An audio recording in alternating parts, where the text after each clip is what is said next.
Começa agora Descobrindo a Revista Espírita. Os fatos, os fenômenos, as análises que auxiliaram Allan Kardec a consolidar os alicerces do Espiritismo. Descobrindo a Revista Espírita. Pesquisa e apresentação, Luiz Armando de Freitas Ferreira.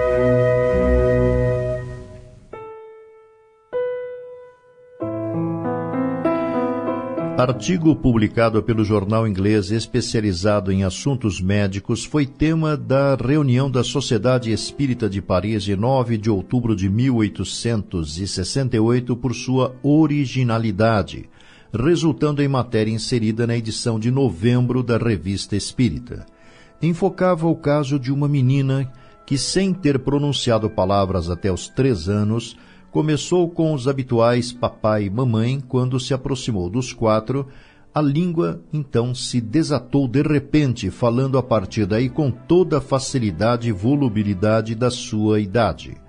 Um problema apenas se observava: nenhuma das palavras era em inglês, tampouco tinham relação com a corruptela de palavras de que se servem as crianças que brincam com ela.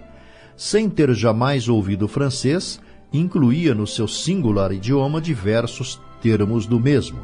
Os pais, desolados, insistiam em ensinar-lhe o inglês, inclusive afastando-a de crianças de sua idade, pondo-a em contato com gente idosa, falando o idioma pátrio e ignorando seu comportamento.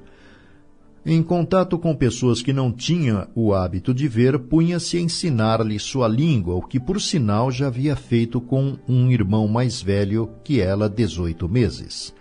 Debatido o fato entre os participantes da reunião da sociedade, manifestou-se através de um médium um espírito de nome Nivar, observando que fatos surpreendentes ocorreram em todos os tempos, em todas as épocas, causando admiração aos homens, mas tinham similares ou parecidos. Isto certamente não os explicava, mas eram vistos com menos surpresa. Este de que se trata é talvez único no seu gênero. A explicação que se pode dar nem é fácil, nem difícil que as outras, mas sua singularidade é chocante, eis o essencial. E prossegue. Quanto à causa, vou tentar vô-la dizer. O espírito encarnado no corpo dessa menina conheceu a língua ou antes as línguas que fala, pois faz uma mistura. Não obstante, a mistura é feita conscientemente e constitui uma língua cujas diversas expressões são tomadas das que esse espírito conheceu em outras encarnações.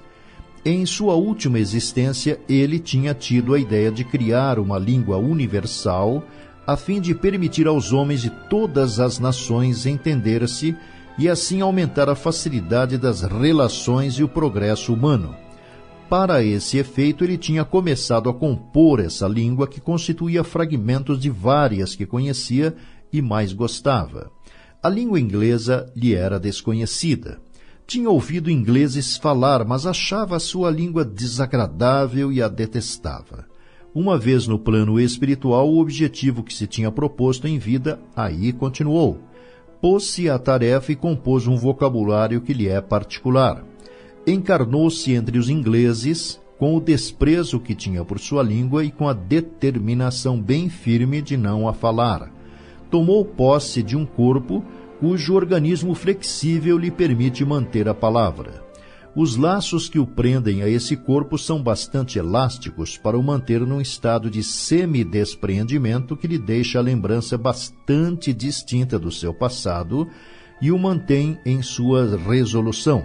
Por outro lado, é ajudado por seu guia espiritual, que vela para que o fenômeno tenha lugar com regularidade e perseverança, a fim de chamar a atenção dos homens. Aliás, o espírito encarnado estava consentindo na produção do fato.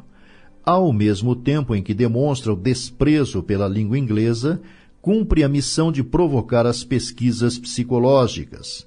Comentando a mensagem, Allan Kardec acrescenta: se a explicação não pode ser demonstrada, ao menos tem por si a racionalidade e a probabilidade. Um inglês que não admite o princípio da pluralidade das existências e que não tinha conhecimento da comunicação acima, arrastado pela lógica irresistível, disse, falando desse caso, que ele não poderia explicar senão pela reencarnação, se fosse certo a gente reviver na Terra.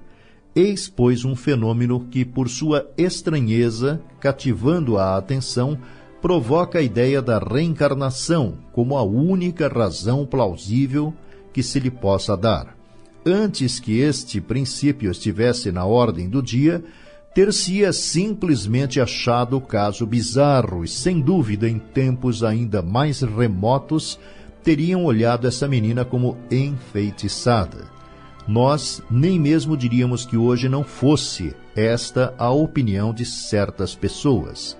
O que não é menos digno de nota é que este fato se produz precisamente num país ainda refratário à ideia da reencarnação, mas que será arrastado pela força das coisas.